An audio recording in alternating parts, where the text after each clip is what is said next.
बंधुओं, बहुत बहुत स्वागत है आपका कहानियां सीजन 1 की अगली कहानी। आइए सुनाता हूं आपको अपनी लिखी एक छोटी सी कहानी। जरूर सुनिएगा इस कहानी को भी अंत तक और बताइएगा कैसी लगी आपको मेरी लिखी छोटी सी कहानी। ठीक है, तो आइए बस इसी बात के साथ शुरू करते हैं आज की कहानी को। ठीक है।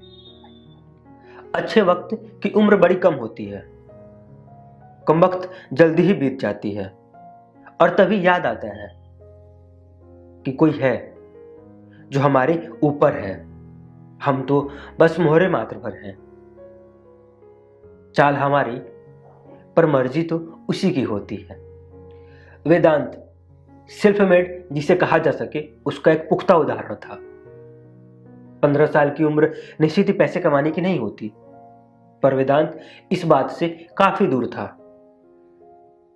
15 साल की उम्र और वेदांत पैसा और पढ़ाई में से पैसा को चुना था और अपने फैसले को गलत होने भी नहीं दिया था।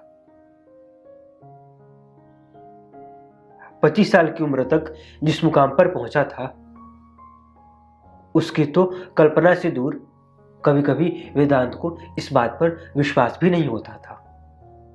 अब बात करें बिजनेस की, तो बिजनेस की एक खास बात होती है, आमदनी एक समान नहीं होती तो नुकसान भी एक समान नहीं होता। और इस बार के नुकसान ने वेदांत का परिचय उस मुहावरे से कराया था, कमर का टूट जाना। दोपहर के यही कोई 12 बज रहे होंगे। असहाय, नीरस, अशांत भाव के साथ वेदांत आज पास वाली हनुमान जी के मंदिर में बैठा था। दोपहर का वक्त था तो पुजारी जी के अलावा लोग न के बराबर ही थे। वेदांत को उस हाल में देख पुजारी जी ने उससे पूछा, क्या बात है बेटा, अनसुलझे सा दिखते हो। बिना देर किए वेदांत, क्या कहूं पंडित जी, धंधे में नुकसान ने कमर ही तोड़ दिया है। इज्जत दांव पर लगी है। अब तक मेरे नीचे 100 लोग काम करते थे, आज हालत यह है कि अब मुझे किसी के नीचे काम करना होगा। दिन भर मैं ऑर्डर देने वाला, अब मुझे किसी का ऑर्डर सुनना होगा। सारी बनी बनाई इज्जत खाक में मिलती दिख रही है। बस इतनी सी बात।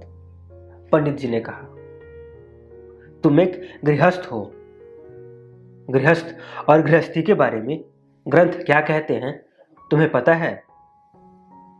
वेदांत नामे सिर हिलाया। पंडित जी ने फिर से कहा, मैं बताता हूं। गृहस्थी चलाने के लिए, बच्चों का पेट भरने के लिए, खुद का पेट भरने के लिए, अगर तुम्हें चोरी करना पड़े, झूठ बोलना पड़े, बिना डरे कर लो। हां, बिना डरे कर लो। या इससे भी बुरा कुछ अगर करना पड़े तो वो भी कर लो।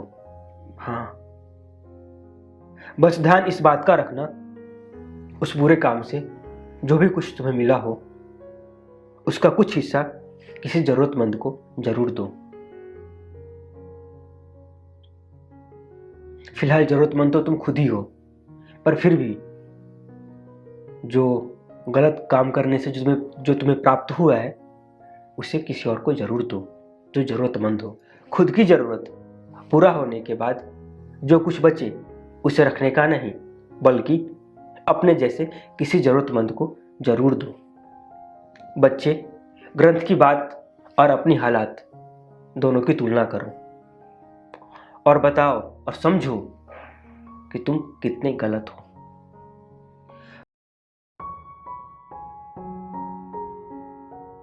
कहानी कहें या पंडित जी की एक सीख कहें, पूरा हुआ। जरूर बताइए कमेंट में, इंतजार है आपके कमेंट का। और बताइए कैसे लगी आपको पंडित जी की सीख। और बस कार्यक्रम देखने के लिए, कहानी सुनने के लिए, पसंद करने के लिए आप सभी का बहुत बहुत धन्यवाद।